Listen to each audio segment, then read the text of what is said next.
จะตายที่ว่า เจ้าสิเป็นบ้าไรพอซื้อหรอกนี่มีดสิ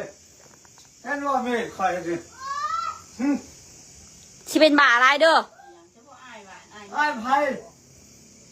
ต้องมีตัวทีนับนี่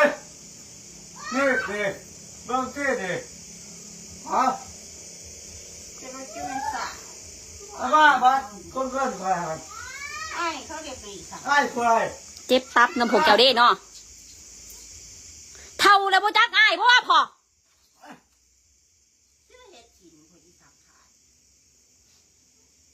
ไอ้แม่ใครหรอกมันยังว่าไอ้เท่าแล้วบ่จักอ้ายเนาะซึ่งมาเป็นคนแนวนี่อีน่าเอาไปอย่าเหตุแล้วนะพอขาชิมไรนี่เท่าแล้วก็จักอ้ายแนวไหวมีทันจะว่าอ้ายเขาไม่ได้อ้ายกันได้เด้อเอาบ้าบ้านคอยหาอยู่ใช่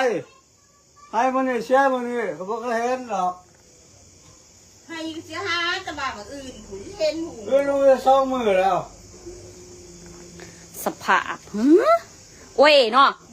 เขาเชื่อมไหนนี่มาไปเอามาไปบ้ามันนี่เขาจะคาค่อนมันนี่ขั้นสิขาคนอื่นจะขึ้นภูขาตัวเองตายเลยไปโดนน้ำโค้งพวกนี่คาค่อนนี่ลูกร้านมันมาอยู่บ่นอนพวกเจ้าพิษแต่กันอยู่นี่ที่จะได้ตัวใครตัวยังมือนี่ก็เบิดมือแล้วพอมือนี่เบิดมือแล้วเจ้าเฮ็ดเจ้าหายหันมืออื่นนี่ก็สิเอาอีกทุกมือพิษกันฮะ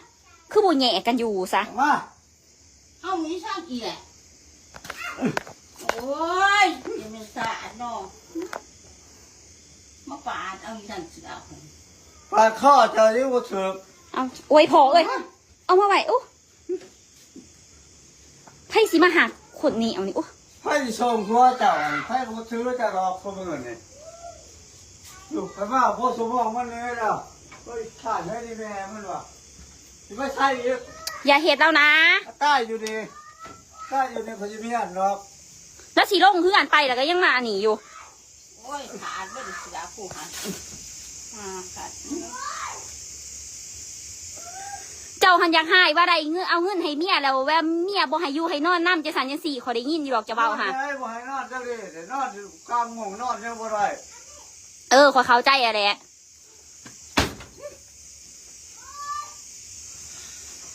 เสียมาแทงเหือนแทงสาร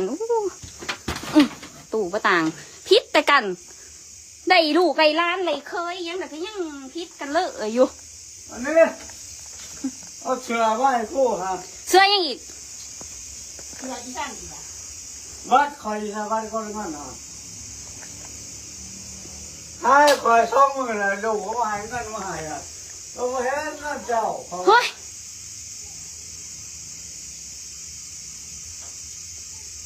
เจ็บประสาทน้ำพวกเจ้านี่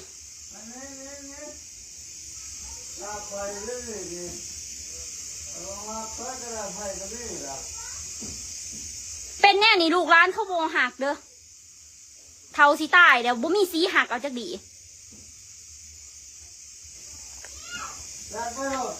ฮะก็พิษแต่กันออกมาก้อนขีดตัวก้อนขีดละนี่จากคู่ค่ะเนี่ยมึงนี่แค่ชิมรสเชื่อดิสาจะซัวนะพอเนาะเชื่อตัวเดียวนี่นุ่งวัดวิ่งวัดสาจะเป็นสาใช่คอยซัวอะไรแม่จะเป็นจะซัวเนาะอันนี้ก็ท่อนท่านตีขึ้นนะแม่ลูกตีขึ้นยาชิมหันเครื่องตัวเดียวหาปียังเจ้าตีเราขึ้นบอกคอยบอกกันแม่เจ้าตีเราขึ้นขอบอกค่ะโอ้ยตีเราขึ้นแน่ตีแม่ข่อยสิเบิ้งสภาพจะโบตีเจ้าข่อยอยากหายข่อยสิตีเด้อจะคือมางูให้ผัวตีเจ้าค่ะ สือ5 ปียังนมอยู่เชื่อนั่นก็เชื่อได้ทรงเสือตัวนี้แหละไปนี่ ยังโง่ผัวตีได้แม่ก็สู้ขึ้นแม่ เชื่อเสืออาหาร จะเป็นไปบ้ามัน อาหารวันคนก็ไม่ค่อยทานให้มื้อนี้มื้อเช้านี่มื้อแรกเชื่อแล้ว เป็นยังบ่ตีขึ้นค่ะสมางูเถอะขั้นเราอันนี้ขั้นข่อยอยากหายแม่งข่อยสุกบาดเดียวปิวเลยเด้อหาเราค่ะ เฮ็ดให้กูที่ เฮ็ดยังค่ะข่อยเรืออดก่อนข่อยบอกให้เจ้าจะเป็นเมียอันจะตีขึ้นซ้ำแม่งอย่างสี่หันสะแลงแงงสะแลงแงงหันเตะเอาลงไปยังคนเมาแวมนะหันยังบ่ได้เมาอื้อเมาแวมนะหันตีขึ้นข่อยบอกค่ะยังโง่ร้ายเขายองหัวตัวเองหันก็ยังอันนี้อยู่โดดซับข่อยแม่ข่อยสิซับเพิ่นคืนค่ะถ้าข่อยเรืออดหันข่อยซับอีดีเด้อบริสนพอเลยเด้อจังหน่อยมันเรืออดนี่มันสิยองคนอยู่บัดเดียวโตเคลื่อนตายสัมหะตีเพิ่งนี่ก็ยังสิย่อบ่ขึ้นเลยนะค่ะ ไปโลดไปเลี้ยงจ้ะครับ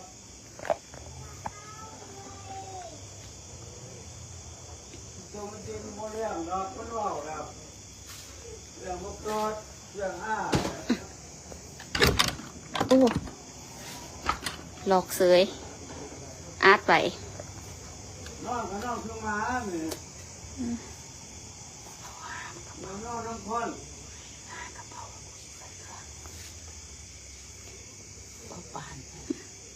หลอกอ๋อว่าไรนี่ถามเรามาใครซ้ายพฤติกรรมก่อนเรื่องซวยหันเดียวโมเมนต์บอกว่าเคยตีเลยก็พอตีแล้วโหลดซับมาแล้วโหลดตบกูว่าได้กูยองขึ้นเคยตีได้เถื่อเดียวถือผ้ากับตีตีกูตีกลับขึ้นเลยตบกูบาทหนึ่งกูฝาดไปขึ้น2-3 บาทดึงผมกันดึงแกกระสากหลากดินกันก็เคยมาเลยนะ